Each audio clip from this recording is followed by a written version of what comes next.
This is Sudden Impact. Hello, everyone, and welcome to another episode of Sudden Impact. So in this episode, I'm going to go through the results of Against All Odds 2025.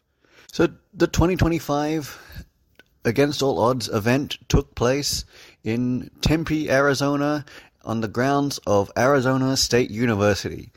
And it was quite a very good pay-per-view or a live event or a premium live event or whatever you choose to call it. And it had quite a monumental ripple effect for TNA as well as NXT as well.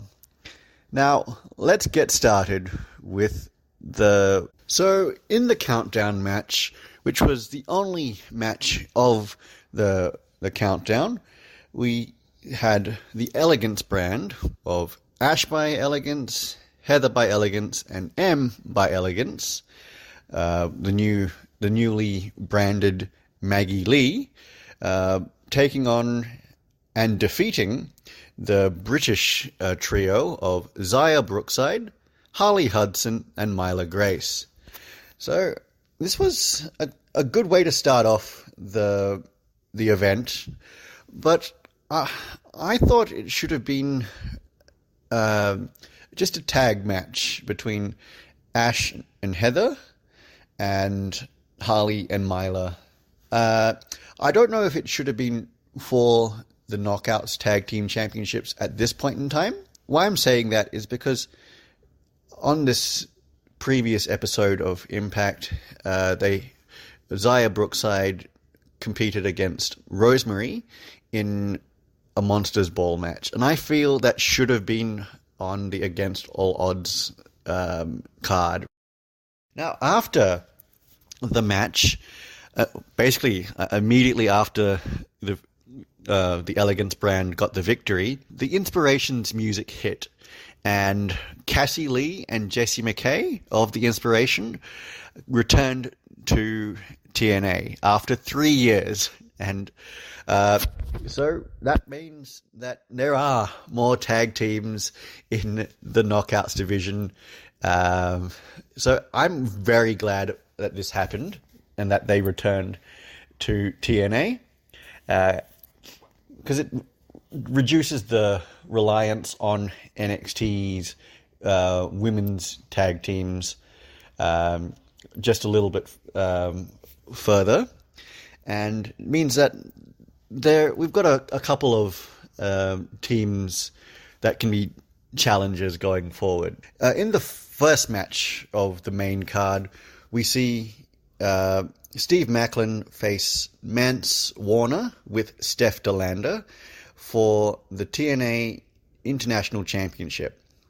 Now, this was just a good defense by Steve Maclin, and I'm not sure Mance Warner is going to do after this, because he's lost the match against Sami Callihan at Unbreakable, and then he's had a few other matches since then, and he's lost each of them. So, and I'm not sure what his next move is, but hopefully he finds something soon and gets some momentum going forward, because I definitely want to see what he can do in TNA wrestling going forward. And yeah, it was just a stock standard match, a few back and forths and attempted interference spots by Steph DeLander, but ultimately Steve Maclin was just too strong and was able to withstand all of those attempts at Steph DeLander's interference. Okay, so now the next match was the 8-man tag team match between the Hardys and Leon Slater and a mystery partner of their choosing, taking on the System of Moose, JDC, Eddie Edwards, and Brian Myers, with Alicia Edwards accompanying them to ringside. Now, the System came out to the ring first, and basically and then the Hardys and Leon Slater made their entrance as well. And then they revealed that their partner was from Tempe, Arizona, and that he was the hometown man. Now, the music hit, and the hometown man came out. Now, I'm not sure if you've seen this, but if you have, the commentary team was saying that it was just Cody Deaner in a mask. I don't think that is the case, because you've seen that how this plays out currently in WWE with El Grande Americano and Chad Gable. They are two different people, okay? So I'm wanting to say that Hometown Hero or Hometown Man and Cody Deaner are two different people until the Hometown Man is unmasked. I'm going to say that those two are two different people. Nonetheless, it was just a fantastic match, non-stop action, and for most of the match, the Hometown Man was getting more cheers from the crowd than the Hardys were, and anyone else in that match. So he was just so over in that match. I'm not sure who he is, but when he chooses to reveal who he is, if he does, I'm going to say, yes, you deserved all of those cheers. Now, the next match is Mustafa Ali facing his Order 4 teammate, or in Jason Hotch. Jason Hotch was standing up for Tasha Steelz when Mustafa Ali was mistreating her in the previous weeks of Impact, and basically since Ali lost that match against Mike Santana.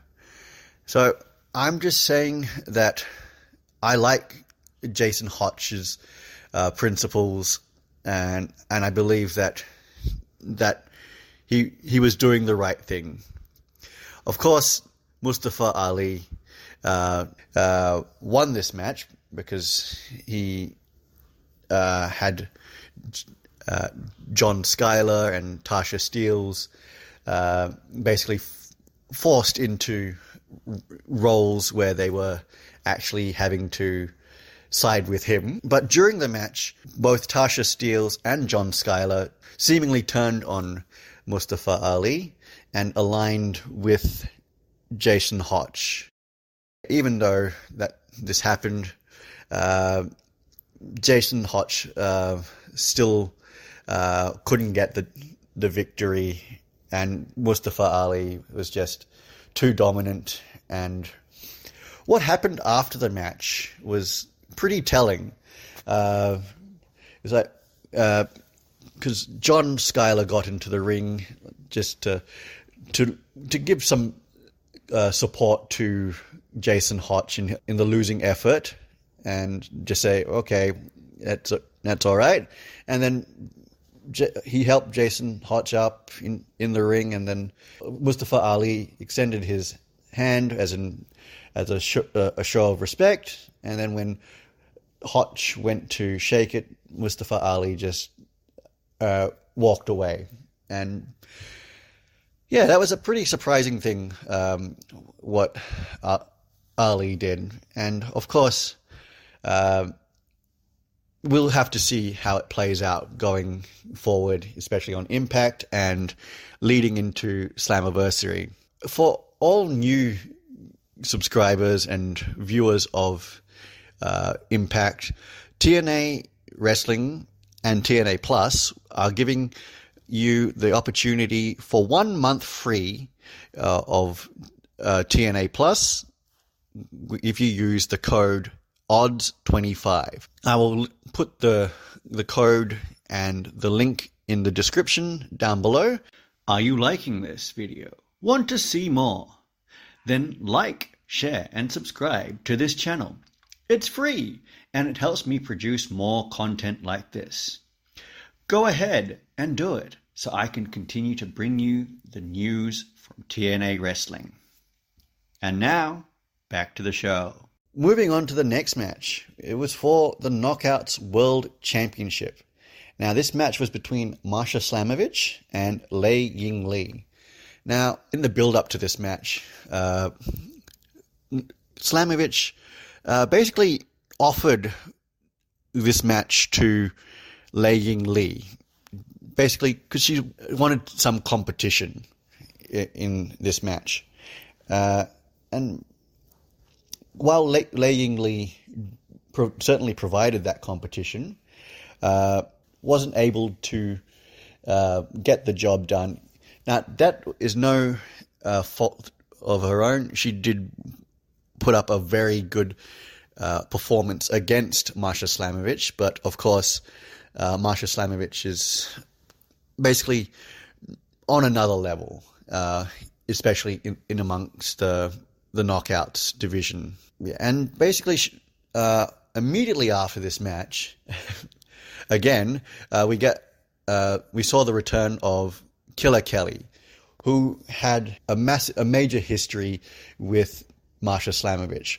First of all, being involved in a really heated rivalry involving a dog collar chain match, and then also teaming with Slamovich in MK Ultra, and that dog collar or chain being the focal point of their mutual respect for one another. And Killer Kelly came to the ring holding that chain, and she dropped it at the feet of Masha Slamovich, saying basically that she's back and she's coming after her Knockouts World Championship. So I'm really wanting to see this match when it happens, because the history between those two, it should present a very exciting prospect. The next match after this was Joe Hendry versus Frankie Kazarian. Now, Frankie Kazarian basically was giving Joe Hendry the business and saying that it was his duty to protect the TNA World Championship, and he didn't do that, and now it is with someone that is in another company and has no respect for the lineage and heritage and significance of that championship, that being Trick Williams. And basically, when Joe Hendry was trying to speak about this for the first time on Impact recently, Frankie Kazarian interrupted him and basically said all of these things, which led to this match being organized. Of course, Joe Hendry would be out to prove that he still has what it takes to actually get back the championship from Trick Williams. And so it was a very back and forth match with Frankie Kazarian, and basically got the victory by using all these nefarious and underhanded tactics. So basically, Frankie Kazarian won the match, and hopefully this doesn't lead to a downward spiral for Joe Hendry, because Joe Hendry was already feeling quite down on himself with losing the championship to Trick Williams from NXT at Battleground, and this further loss, hopefully it doesn't affect his psyche going forward, only time will tell what happens going forward in future weeks of Impact TV and leading into Slammiversary. The next match was the tag team championship match between the Rascals and Nick Nemeth and Mokuba Kaiba, Ryan Nemeth of the Hollywood Heels. So there was a whole bunch of cheap shots and underhanded tactics from the Hollywood Heels, Nick and Ryan Nemeth throughout the match, and basically just the Rascals just couldn't keep up with it. So they lost the match, but it did seem that the Hollywood Heels are struggling to hold on to the championships without some form of cheating. So hopefully the new Director of Authority would make sure that these cheating tactics that the Hollywood Heels are using in each of their matches are taken away or are removed, and basically given a fair defense of the championships. Which leads me into the next match, ironically, which was Santina Marella with Ariana Grace, his daughter, and Sheriff Stone with Tessa Blanchard and Victoria Crawford. Again, this match was refereed by Matt Cardona. And yes, this match did have a lot of interference spots and cheating spots.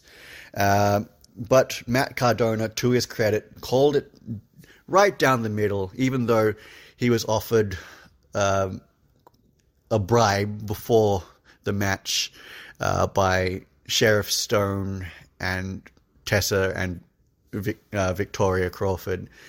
But obviously he didn't want to take that bribe, and he called it right down the middle.